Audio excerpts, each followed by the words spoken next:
discuss the last module, which is environmental regulation and policy.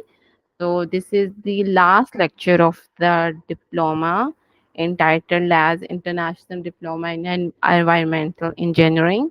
So after that, I will design an exam for you people, and I will send the exam in WhatsApp group, and you people will have 10 days to complete that exam, and you have to send that Word document or the PDF document. That's up to you. It to my personal WhatsApp number, and I will give you the score accordingly. Okay. So today is the last lecture, and I will design your exam on the weekend, and I will send you on the Sunday. So, and in the end of the lecture, I will ask your queries, and I will take your feedback that what you people feel about this course and what you have learned so far. So, but for now, I'm going to discuss the last module. So, I'm going to discuss the module 8, which is environmental regulation and policy. So, those students who have joined the class today, because I have noticed that in the last module I have a new student. So we have so far covered the 8 topics related to the environment. So the first module was the about introduction to environmental engineering. The second one was the environmental chemistry. The third one was the water and the wastewater treatment. And the next one was the air pollution control, solid waste management, environmental impact assessment. And this last module was the sustainable engineering practice. And I'm focusing on environmental regulation policy today. Okay. So moving towards the contents of the today module. So the today's agenda is the we will discuss the international and national environmental laws, and how can we regulate, and how can the regulatory compliances and the enforcement of these laws happens in any country or in any organization related. And we will specifically talk about the environmental laws. And third, we will see that how the process of policy development is the what are the steps of the policy development, and how that policy implemented in any country or the worldwide. So first of all, what are the international environmental laws? So anyone from the class uh, who, who can define that what are the international environmental laws?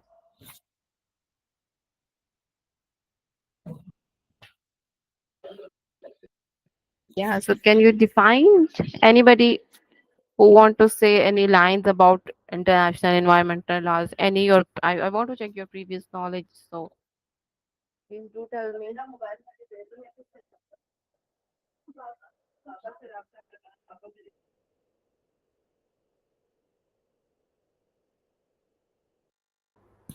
Yeah, so Luzando, tell me about what are the international environmental laws. Actually, Mama, this is the governing law or regulatory which is applicable for all states that has to be followed in order to attain sustainability. Absolutely right. Yeah, these are the laws which have been developed by the governance of any country or the government of any country. So these laws must be implemented. So because our main goal is to protect the environment. So these laws, rules, and regulations are very important for any society or any country. So these are so I will formally tell you that what are the environmental laws. So basically, international laws are concerned with the attention to the population and the depletion of the natural resources, because the population has direct relation with the natural resources. Whenever the population increases, the depletion of the natural resources is increased. So there is a direct relations between these two. Whenever the population increase, the pollution will increase, and the depletion of natural resources increases, which is very dangerous. And we are using the such methods which are not sustainable. So within the framework of the sustainable development, the international environmental laws are formulated. So basically, it is a branch of public international law that is created by the state for the state to govern the problem that arises. So basically, we have to check the population and their relation with the biodiversity and how the population impact the climate change and the phenomena of ozone depletion and such type of the hazardous substances. These are must controlled and their permissible limits are set by the international organization. So I have discussed in the previous modules that the WHO, the World Health Organization, who set the permissible limits for all the countries. So, for instance, the permissible limits of the heavy metals like lead, chromium, mercury, nickel, such type of the heavy metals, and apart from those, the other emerging contaminants included the pesticides, insecticides, and the fertilizers, herbicides. These are all the pharmaceutical products, the antibiotics, and the detergents, and the personal care products. These are all the emerging pollutants. So because whenever the soaps, detergents, and the personal care products went into the channels of the water, they get mixed with the groundwater, and ultimately it damage the groundwater, the soil environment, and the human as well. So, the evolution of the international environmental law has produced the mixed outcomes because some treaties have been effectively implemented while the other are strongly implemented and the people are following the environmental rules. So these are this depend upon the society and the condition of the society. So what type of the lifestyle have been adopted by such society. So moving towards the slide, that international environmental law is a branch of the public international law, which is the body of law created by the states to resolve the disputes between them, and it is concerned with the effort to reduce the pollution. So the multilateral environmental agreement is a subset of international convention by the Article 38 of the Statute of the International Court of the Justice, which is specifically focused on the environmental matters. So, the International Environmental Governance has the United Nations Environmental Assembly, which is the highest level of the environmental law governing body, which inaugurated on 23 June 2014 at its headquarters, Nairobi, and now the United Nations Environmental Assembly (UNEA) fit directly into the General Assembly and has the universal members of 193, and the are members of the UN, and the other stakeholders are the responsible for formulation and for the implementation of such type of environmental laws. So basically we have United Nations Environmental Assembly, which is the law governing body internationally. But in every country, when we talk about the national environmental laws, so every country has their own environmental protection agency, environmental department, and the governor of the environmental protection and the governors will design and formulate such type of laws, and they struggle for the implementation, because formulation of the laws is a easy step as compared to the implementation. Whenever we talk about the practical approach, then it will be very difficult. So that uh, we we have, whenever the enforcement of the laws happens, it will difficult for the government and for the people, because no one wants to follow the rules.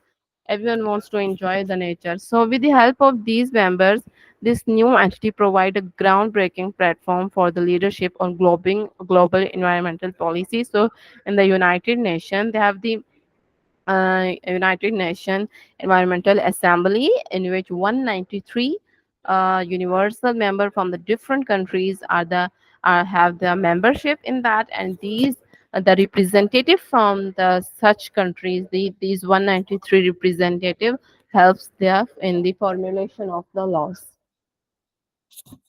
So, what are the environmental international laws? So, first of all, I will tell you about the United Nations Framework Convention on Climate Change. So, first one, it is established in 1992, and the UNFCCC aim to stabilize the greenhouse gas concentration in the atmosphere to prevent the dangerous anthropogenic interference with the climate system. So, the first convention was on the climate change. That is not the first one, but it is the international environmental law, which is a very famous. So I have keep this law on the top of the list because it's a hot issue, which is the climate change. It is the global issue, and it is on the top of the list of the environmental issue. So on the climate change, the United Nations framework has established laws, and they have established the policies that they will overcome the emission of the greenhouse gases, and they will protect the environment, and they will stop the phenomena of the climate change. So when we talk about the Kyoto Protocol, so which is the Kyoto Protocol adopted in 1997, and but their effective implementation was observed in 2005, and it commits its parties. So different parties have been agreed in this protocol that they will reduce the greenhouse gas emission based on the scientific consensus, and they will try to stop the phenomenon of global warming which is occurring, and they will reduce the emission of the human made carbon dioxide. Human made the such type for instance, they will stop the production of such type of instruments, or the such type of the vehicles, so that the emission of the carbon dioxide will be reduced. So the third one is the Paris Agreement. So the Paris Agreement, it is adopted in 2015, and it was built by the UNFCCC, and they seek to limit the global warming to well below the 2 degrees Celsius above pre-industrial level, with the effort to limit the temperature increase to 1.5 degrees Celsius. So every year the temperature of the Earth has been increased. So from the past year, and when you compare the data, so according to the statistics, that every year the temperature of the Earth has been increased by the zero point 0.5 degrees. So that's why these laws have been formulated to stop the phenomena of the global warming. So the Paris Agreement was particular about the temperature increment. They will collect the statistics, and they aimed that they will reduce the temperature of the Earth. So the next one is the Convention on Biological Diversity. So in 1992, a treaty with the three main goals have been signed. So in which the conservation of the biological diversity and the sustainable use of its component, and the fair and equally sharing of the resources arising from all the natural resources. So they ensure that these three things. So number one is the conservation of biological diversity, and the second one is the sustainable use of the natural resources, and the third one is the transparent and equality of the equal distribution of the natural resources. So the next one is the basic convention.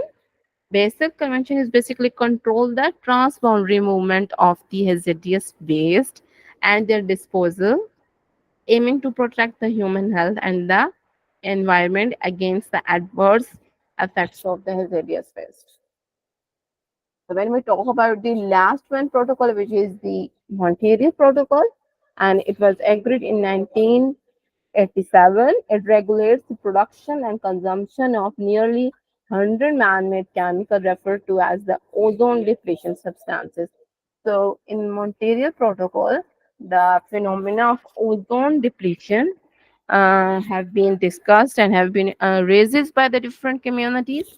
So they decided in this protocols that such type of the instruments or the such type of the appliances will be their manufacturing will be stopped, or their consumption will be stopped. So and the other chemicals like DDT, which is very a very toxic, the toxicity is very high, acidity will stop in while using in the soil. So these are the famous environmental laws which have been which are very famous. So apart from this environmental laws, there is another movement which is very interesting to me when I was a student. So I whenever the name whenever I read the name of that movement, it's very funny to me because the name of the movement is the Chipko movement, the CHIPKO, the Chipko movements. So in that movements, the people are you can say that the people from the government or the people who has some authority, they wanted to cut the trees. So the phenomena of the deforestation happens at that time at a very high level. So the local people decided to stop that phenomena by by they wrap up themselves around the tree so that that they will overcome the cutting of that or they will stop the phenomena of the cutting the tree. So this is a very you can say that a very interesting movement. So you can Google it, the Chipko movement. Okay, so in the Chipko movement, they you can say that they wrap themselves around the tree, and this then and after that the authority decided not to cut the tree. So that moment is very interesting to me. So you people must Google it. So you will find the interesting material with the images as well. So moving towards the next one, that what is climate change response and the UNFCCC's relationship related to the climate change response. So, anybody have any idea that what is the response of the public and what is the response of the UNFCs towards the climate change?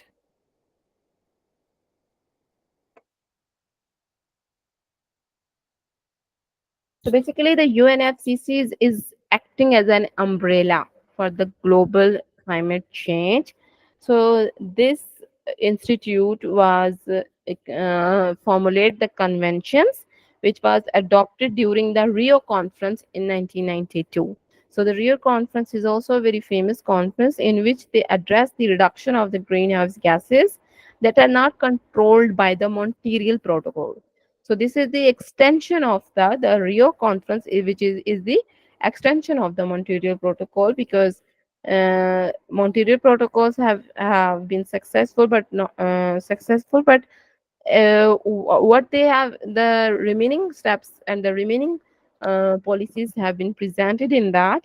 So the objective of the Article 2, which have the Article 2 in the UNFCCC, is used to determine the global climate change response by the method of the general goal and the criteria for determining the time frame to achieve it. So basically, the UNFCCC determines the principles that guide the implementation of the convention, and it also shapes the commitment that have been formulated in the Montreal Protocol. So basically, because in my country, in my homeland, the summer span is increasing every year, and the winter time span is decreased as compared to my childhood.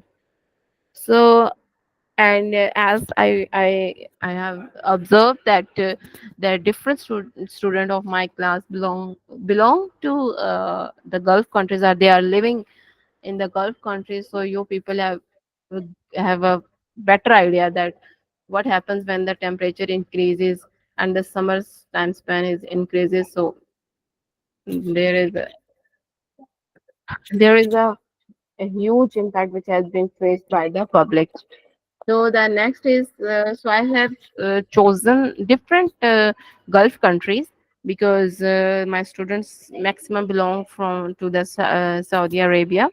So I want to say that every national environmental law has been formulated by the country according to the need, that whatever the environmental disaster happens in the past, they will formulate the environmental laws according to that scenario, according to the need. So, but I will discuss the national environmental laws of the Gulf countries. So basically, the Gulf countries has the Saudi Arabia, Qatar, Oman, Bahrain. So I will discuss one by one. So in Saudi Arabia, the national initiative is the first national step in which the Saudi Arabia has launched the Saudi Green Initiative, which aims to reduce the carbon emission, and they want to increase the renewable energy capacity and protect the natural habitat. And the kingdom, the UA kingdom, is also investing in the large scale renewable energy projects such as Neom City projects, which aim to power the entirely by the renewable energy. And the again, the UNFCCC, which is biggest institute which is working internationally, they work in collaboration with the SAE Kingdom. So the Saudi Arabia is signatory to the Paris Agreement and has committed to reduce its greenhouse gas emission through various mitigation strategies.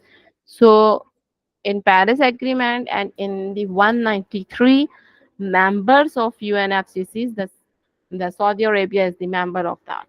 So it's good that the Saudi Arabia is also working for it.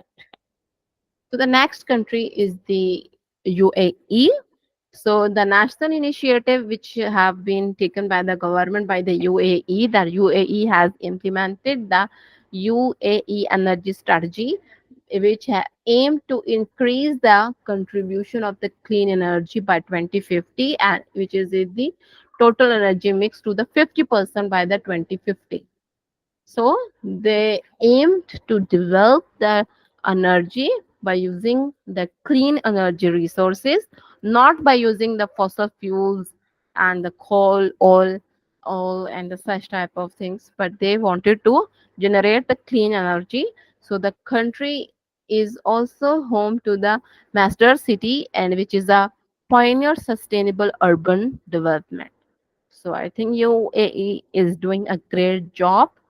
So the next, the what is the relationship of the UAE government and the UNFCCC? So the UAE is the party is all to the Paris Agreement and has set the ambitions targets for the renewable energy and the emission reduction.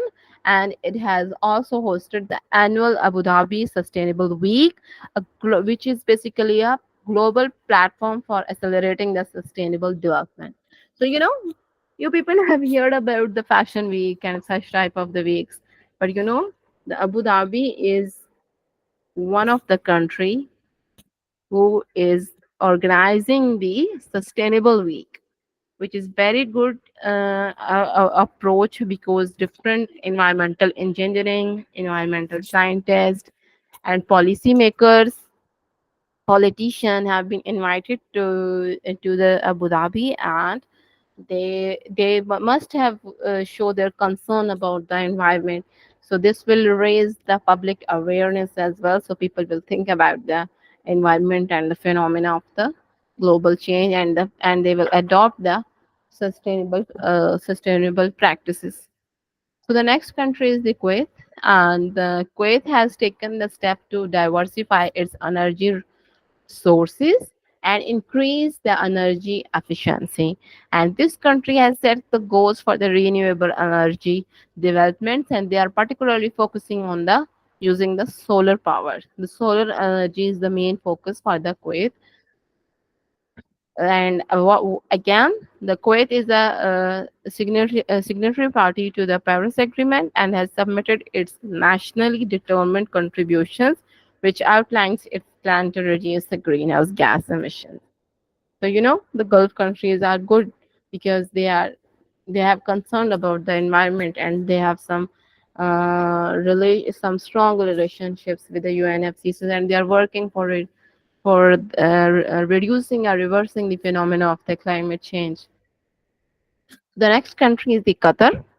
So the Qatar has developed the Qatar National Vision, and their aim was and their goal was set by the 2030, which include the environmental development as one of its pillar, and in countries investing in solar energy and energy efficiencies measures. So they are investing in such type of appliances or such type of the power plants which made the energy by using the solar energy, and they are using the renewable energy resources, and they are focusing on the efficiency of the for energy measures.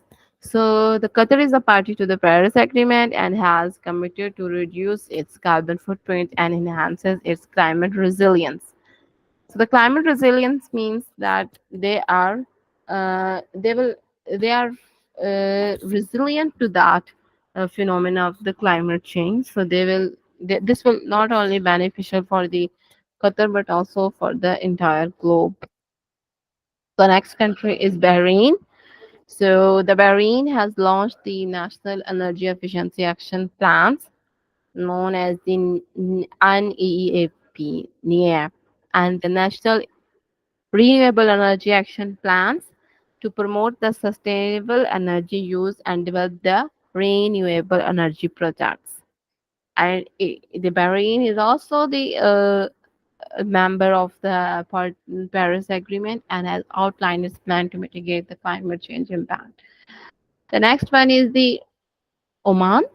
Oman has established the Oman Vision, and they are aimed and their results will be expected till the 2040, that which include the strategies for sustainable development and the environmental protection. And this country is also investing in solar and wind energy projects because in Gulf countries you have high ratio of the solar energy throughout the year as compared to the European countries. So that's why this country has more interest in the solar energy. So again, Oman is also the member of the and is a party to the Paris Agreement and has committed to enhance this climate action through the various mitigation plans and the adaptation measures.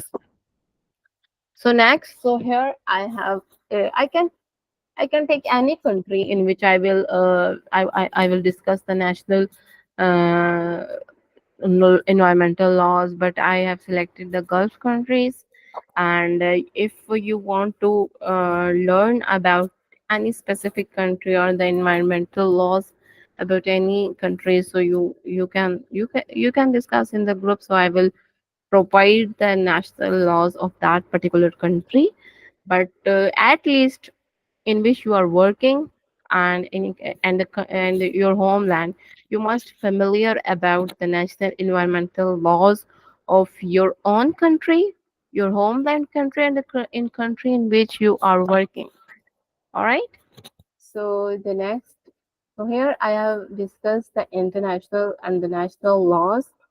So now I'm moving towards the second subtopic of the module 8, which is the regulatory compliance and the enforcement. So I have highlighted before that the enforcement of these laws is a biggest challenge. So moving towards the regulatory compliance and enforcement. So basically, the first is the standards and permissions. So the standards and permits. Standards are basically the government established environmental standards for air, water, soil, or the waste management and the emission limits. These are set by the governments, and these standards are designed to protect the human health and the environment as well. But the permits, these are the facilities and the activities that may impact the environment. They often require the permits, like any industry, if they are emitting such type of the toxic gases, they will have to achieve the permit, and they have to pay for that. They have to pay the penalties as well. So these permits stipulate the condition and limit on the emissions, and they basically these permits, the purpose basically of these permits are imposing the limits on the emissions, on the discharge, and the other environmental impacts. So second one is the monitoring and reporting. So monitoring is basically different industries are often required to monitor their own compliances with environmental standard and the permits, because if they discharge, or if they have some toxic heavy metals in their wastewater, so they have to analyze that water, and they have to check the concentration of that particular heavy metal in that wastewater. So they will match the concentration which has been generated in their industry with the WHO limit, or that country permissible limit, that particular country. So they will have an idea that all right, um, we having such toxic heavy metals which is under the permissible limit, not they are exceeding the permissible limit. So this is very important, the process of monitoring. And the next step is the basically in monitoring, they have to sample their products. They have to sample from the manufacturing process. They have to get the sample from the wastewater. So after sampling through the different steps, they have to go to the laboratory, and in which they have to analyze those samples that either our industry is generating such type of toxic elements or not. So monitoring is very important. So, and in reporting, the different industries must submit the regular reports to the regulatory authority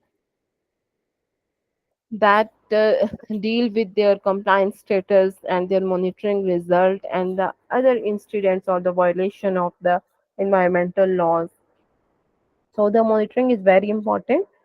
Next, we have the environmental management system, the EMS.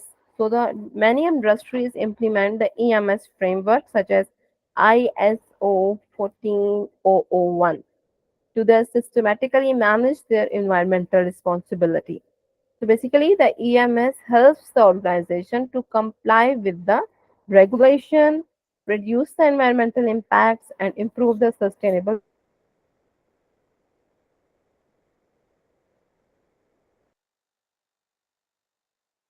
in the regulation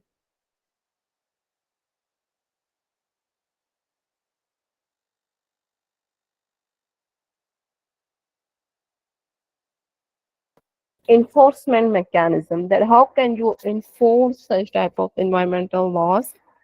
So first we have inspections and audits. You people have better idea.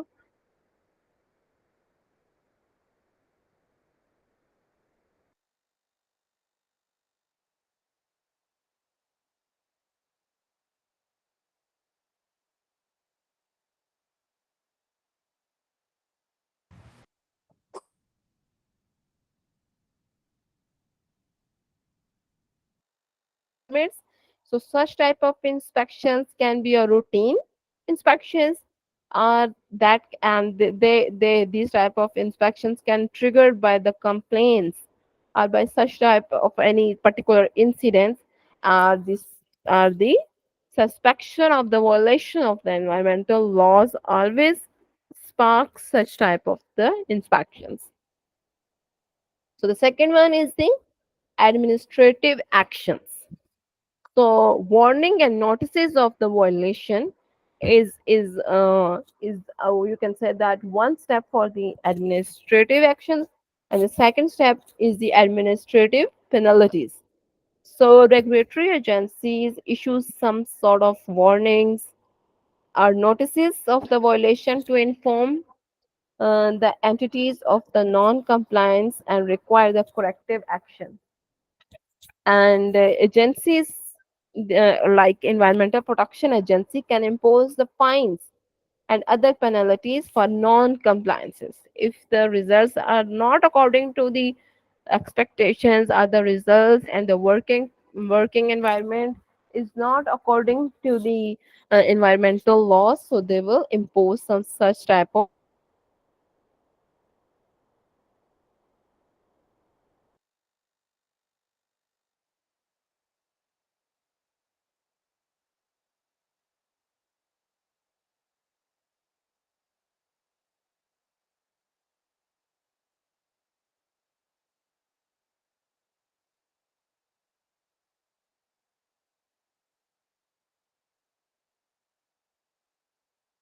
environmental agencies. So give me 1 second.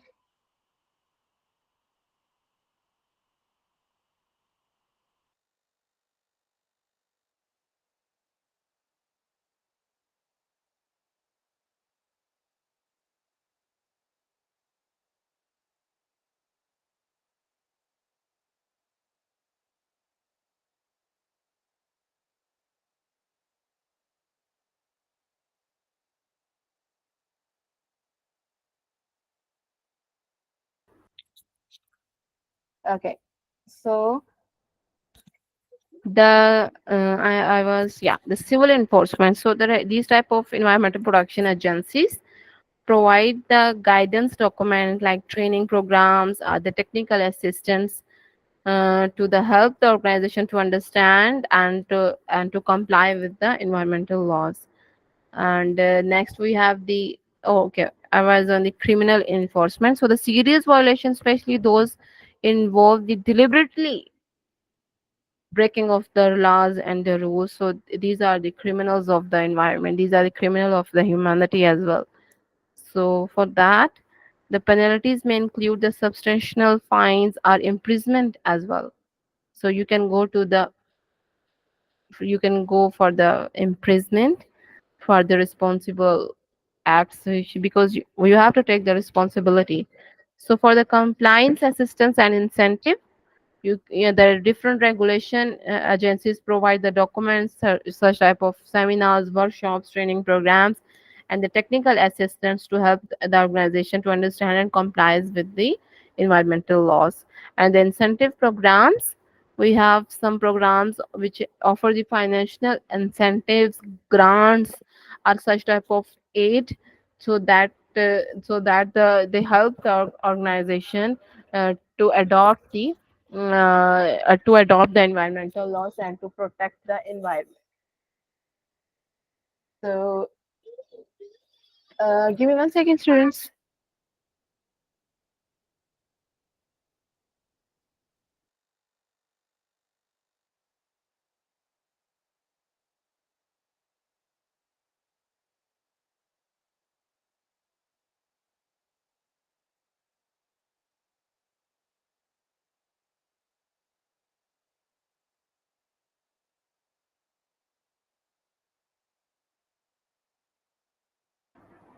So, these are the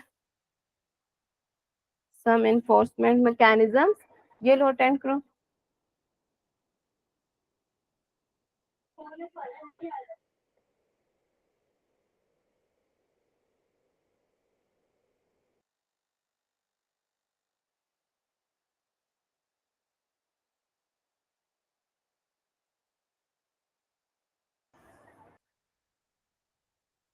So, moving towards the next one, that the international enforcement and cooperation. So, basically, the international enforcement and cooperation has the two main things. The number one is the transboundary issue. So, whenever the environmental issue arises, often they cross the national borders. For example, the greenhouse gases, they always crosses the borders, and they always then the international cooperation is needed to resolve the issue. So the treaties agreements, like I have mentioned before, that the Basel agreements and the Paris agreements is the result of the transboundary tool for the resolving of the transboundary issues. So such type of the agreements have been introduced, and they have been adopted to facilitate the collaboration and enforcement across the country. And when we talk about the international organization, then we have the apart from the UNFCCs, we have the United Nations Environmental Program, which is known as UNEP, and the International Network for the Environmental Compliance and the Enforcement support the global efforts to strengthen the environmental law and the enforcement. So, for international enforcement, you have required the international cooperation, and the international organization basically facilitates the cooperation among the all the countries. So, in next we have what are the challenges and the emerging trends in the regulatory compliances. So, first of all, I will talk about the resource constraint. So the regulatory agencies like environmental protection agencies are the UNEP or such type of the agencies often faces the challenges related to the limited resources and the limited staff, which can impact their ability to enforce the compliance effectively. And when we talk about the technological advancements, so the advance in technologies such as remote sensing, drones, and the data analytics are enhancing the ability of regulators to the monitoring the environmental compliance and detect the violation. So the GIS and the remote sensing is really helping the environment in highlighting the population or and the pollution of that area and the population of that area and the resource management. So it is a very helpful tool for all the environmentalists. So the next one is the public participation in it and the transparency. So this is one of the challenge for the regulatory authorities, that they have to increase the transparency, and they have to encourage the public, and the public participation in environmental decision making is very important, and the enforcement process can improve the compliances, and also the public participation will facilitates the accountability. So the public and can encounter the any environmental disaster if the public is fully trained through proper trainings. Apart from the public, each and every stakeholder must participate in the regulatory compliances. So next we have the climate change and the sustainability. So the addressing the climate change and promoting the sustainability, because these are the two big, the central regulatory compliances to regulate the environmental laws. So this requires the new approach, new rules and regulation to manage the greenhouse gases, and to promote the renewable energy. So these are the challenges, and these are the enforcement mechanisms in the regulatory compliance.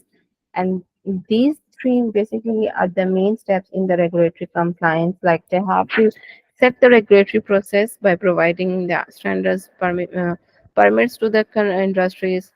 They monitor and evaluate the entire process, and they evaluate the wastewater or the data which have been presented by the industry by inspections and the audits, and through environmental management system the regulatory agencies works.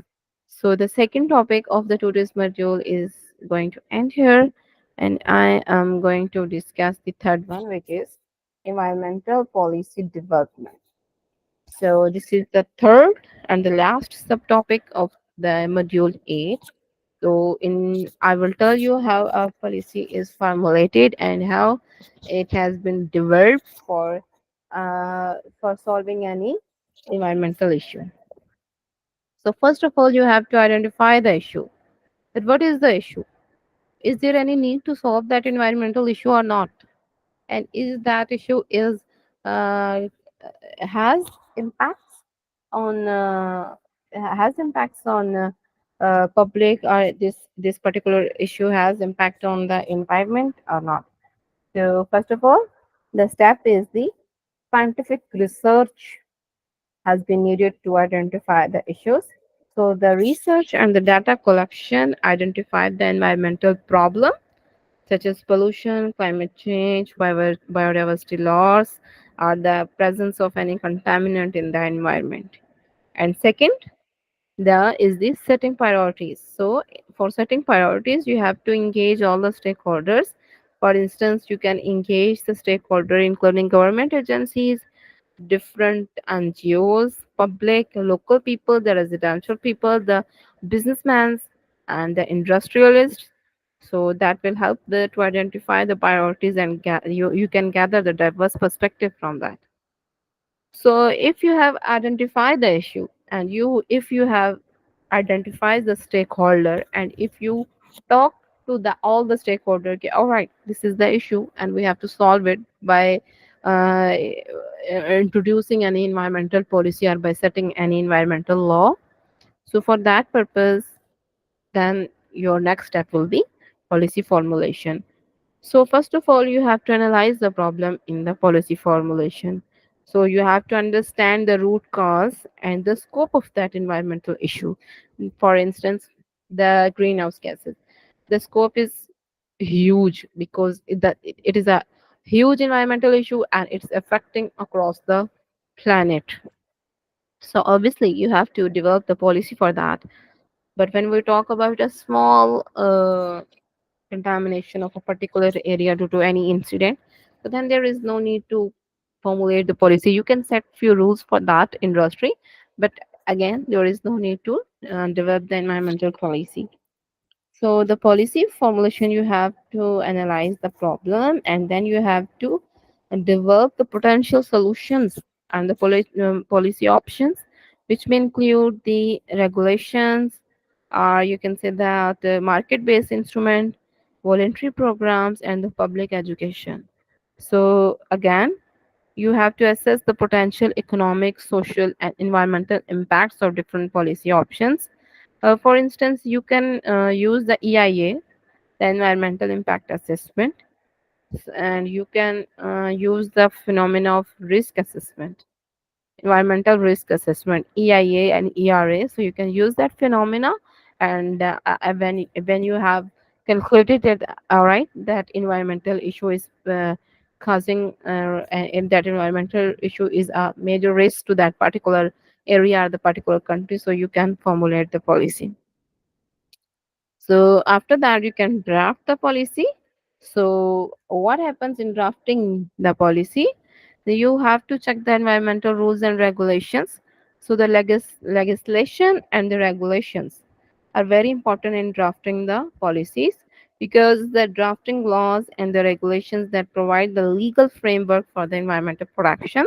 So you have to check the legislature, and you have to formulate the strategic plans. For instance, creating the strategic plans and the policy document that outline the policy goal, the policy objective, the policy action. But always your first step is the policy need. What is the why the what is the need of that policy? Why we are formulating the policy, and then you have to set the objective and the goals, and at the end you have to set the actions, that what type of the action we have to take for solving the environmental issue for that particular environmental disaster. So after that, you have to consult the public and you have to encourage the public participation. So for that purpose, you have to need the time, in which time you have to allow the public to review the document and comment on that. For that purpose, such type of workshops are conducted, or the public hearings are conducted, which facilitates the meeting where the stakeholders can provide the input and discuss the policy proposals. And the last step is the policy adoption, in which the government approves the policies and the international agreements occurs. So, in which the policy may need approval from the legislative body, such as parliaments, councils, the regulatory authority, or the lawmakers. So they have to get the approval for that particular policy. And after that, the international environmental policies may require and negotiate and they're ratified by the multiple countries that, all right, this is a international environmental policy and we have to adopt it because that policy is highlighting that environmental issue. So We have to identify that, and we have to solve this issue, and there is a urgent need to resolve that environmental disaster. So after the development, the next step is the implementation of the environmental policy. So for environmental policy implementation, we have first step is the institutional framework. So for that purpose, the agencies like environmental protection agencies and other like local and the regional governments have such type of frameworks in which they ensure the implementation of environmental policy. They establishing or empowering the agencies which are responsible for enforcing the environmental laws and regulations. And for that, they have to ensure the coordination among the different sectors. So for they are empowering the institutes for implementation of the policies. So for that, they have to empower the entire framework of the institutes. Those institutes which are responsible for enforcing the laws. The second, we have the resource allocation, which for the resource allocation we require the funding and the budgets for the implementation of the environmental policy. So allocating the financial resources for implementing policies, including fundings for the regulatory authorities, monitoring programs, evaluation, assessments, and also the public awareness campaigns. So for that, we need the human resource. We need the financial resource. We have to train our staffs with the necessary expertise. So the resource allocation, you can say that the human resource and the financial resource allocation is the second step in which is very effective in environmental policy implementation. So the third one is the regulatory measures in which you can issue the license or the implementation systems are trained for issuing the permits and license that set some standards they have mentioned the conditions for the certain industrial activities or the any activities which are impacting the environment, and in which you can monitor the and inspect the facilities and the activities to ensure the compliance with the environmental regulations, and you can take the corrective actions and imposing the penalties or prosecuting the violations to ensure the compliances.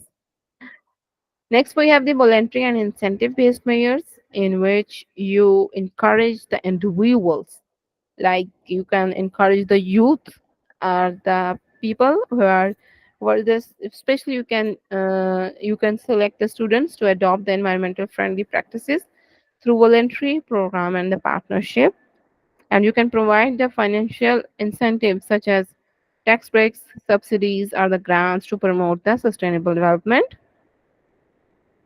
So next we have the public awareness and education in which you have to engage the entire community in the decision making, and you have to raise the environmental interest and the public interest and the people interest towards the environment.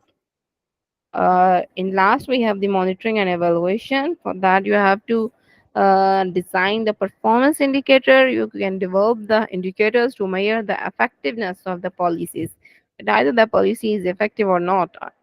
And next, we have the we can you can advise the require regular reporting on programs and outcomes to ensure the transparency, and you can use the result of the monitoring and evaluation to adapt and improve the policy. So the results of the monitoring and evaluation is basically uh, for the improvement of the policy which has been formulated, which and you can highlight uh, the drawbacks or the flaws or the gaps which have been remained in the policy development, so you can improve the policy. Some people have lots of challenges in implementation of the policy. For instance, economic and the political condition and the global corporation. Sometimes that we have the limited resources and the limited capacity of enforcement, which basically hinder the effectiveness. So of implementation of the environmental policies, and sometimes the public behavior, which is very rigid towards the environment. So we have to change the public attitude and the behavior towards the environment, which is often challenging but essential for the success of the environmental policy. So I want to say that the environmental, which is a policy, which have to be effective environmental policy. And if you want to formulate effective environmental policy development, and if you want that your policy must be implemented, it is basically requires a comprehensive approach that integrate the scientific knowledge and the stakeholder management, the strong institutional framework, and the continuous monitoring and the adaptation, and the continuous assessment and the check and balance. So after that, you will be successful for the implementation of any policy at the any rules as well. So in conclusion, I want to say that it is, it is widely recognized that the earth and the entire planet is facing a range of the environmental challenges which can be addressed through the international cooperation. So there is like for instance, we have climate change because of the higher population density, high level of industrialization, urbanization, and the deforestation, and the importance of its cultural heritage, and all the factors have been important in protection of the environmental. So basically, due to excessive industrialization, we are facing the environmental disasters. So countries are busy in reforming their economy, because of which challenges are moved towards a sustainable development, and also depend upon achieving its economical and environmental objective through strengthening the implementation of the environmental policies and integration of the environment. So basically, we have to synchronize the environmental benefits and the economic benefits simultaneously. So it is always recommended to strengthen the human and the budget resource and the financial and the budgeting sector, and we have to review the structure to better to integrate to the government action. So basically, this will require the by the whole the incorporation has been required from all the nations and the countries to solve any environmental issue, because again we are at the risk and our generations at the risk and the human beings is at the risk. So we have to think about that, and we have to propose such policies. We have to follow the rules which is always formulated for our benefits. So this is the end of the diploma and the end of the lecture. So I want to hear the feedback from you people. So you can give your feedback here. What you have learned so far in this diploma. Anyone from the class who want to express uh, their own judgment regarding the diploma? Are you who want to comment on it? Yes, ma'am. I would like to share my opinions regarding for the class. This whole modules were fantastic. Lot of things Uh, I got, lot of things I learned. And can you speak a yes, little please. louder? I'm yeah. Can you speak a little louder? I'm unable to hear you. Yes, actually, I would like to share my opinion regarding this class, regarding this session. And I learned a lot of things. I got a lot of things that I cannot express my feelings in the words. How what I get. It is totally all modules are one of the fantastics. They outclass.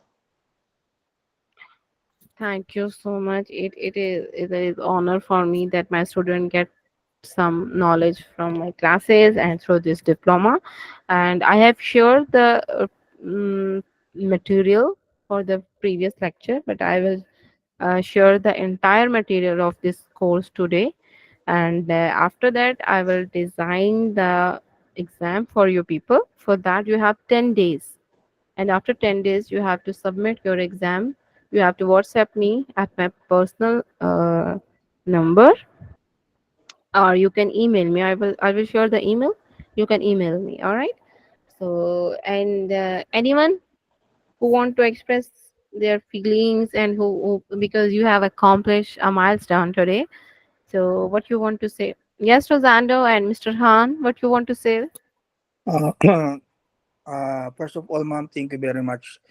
Actually, basically, my intention of getting this diploma course is also for sustainability. Sustainability as a professional, because now the demands for the work, especially for my work in compliance, requires the environmental concerns and the sustainability goals. So I want to enhance myself to be professional, ready for all the compliance that I have to do with the project. So I feel and I believe that the diploma course will really helps me, and to continue with my job, especially now we are establishing companies for contracting and as a real estate developer. So this diploma course will really help me a lot, ma'am.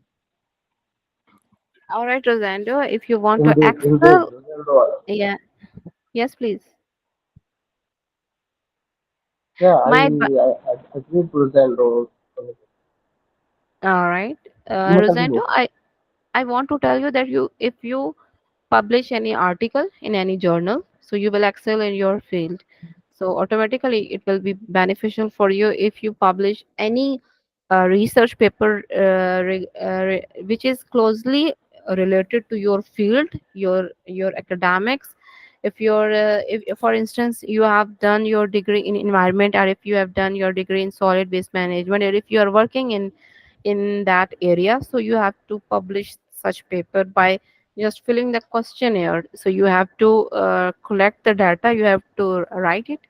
So by publishing the paper, your profile will your profile will goes to the next level. Will be considered, ma'am. Will be considered. Thank you very Yeah. much.